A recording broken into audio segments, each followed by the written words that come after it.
Hyderabad parliament నియోజకవర్గం నుంచి వచ్చిన మా బీజేపీ కార్యకర్తలందరికీ, మా బీజేపీ కుటుంబ సభ్యులందరికీ నా వందనం.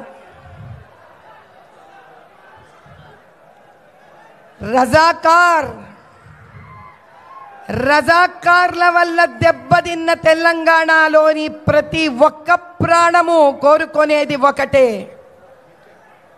ఈ రజాకార్ల రాజ్యం అంతమవ్వాలని చేసిన పోరాటంలో తెలంగాణను ప్రతి ఒక్క తెలంగాణ పౌరుడు సాధించే ప్రక్రియలో ఎంతో కష్టపడిండు, ఎంతో నష్టపోయిండు.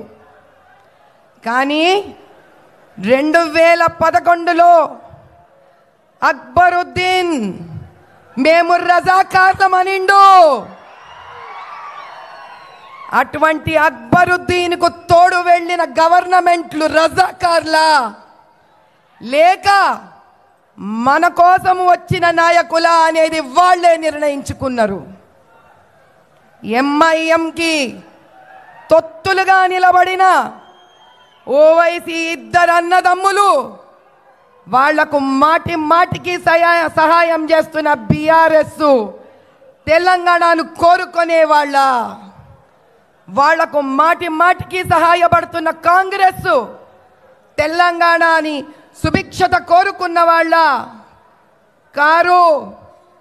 నా అన్నదమ్ములందరికీ, అక్క చెల్లెళ్ళందరికీ నేను చెప్పేదొక్కటే, ఎవరైతే మేము రజాకార్లమో అని గుండెలు కొట్టుకొని చెప్తారో వాళ్లతో నిలబడిన ప్రతి ఒక్కడు తెలంగాణకు శత్రువే.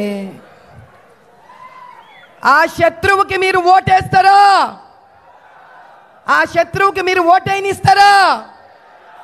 ఇది ఒక్క సీటుకు సంబంధించింది కాదు, ఇది మన 17 నియోజకవర్గాలకు లోక్సభ అసెంబ్లీలకు సంబంధించింది. అందరం ఒక్కటై నిలబడాలి. మోదీ గారు మన అందరికీ కొన్ని వేల లక్షల కోట్లు ఇచ్చిండ్రు. ప్రజా డబ్బు ప్రజలే అనుభవించాలన్న ప్రప్రథమమైన యోగి ఆయనే.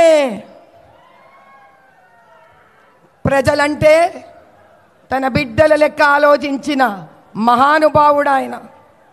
కులాలు, మతాలు, ద్వేషాలకు అతీతంగా నిలబడిన కర్మయోగి ఆయన. ఆయన ఒక్కటే అనిండు, అయ్యా ఈ దేశంలో 4 వర్గాలు ఉన్నాయి. ఈ 4 వర్గాలు ఏ దినమైతే సుభిక్షంగా, అద్భుతంగా అభివృద్ధి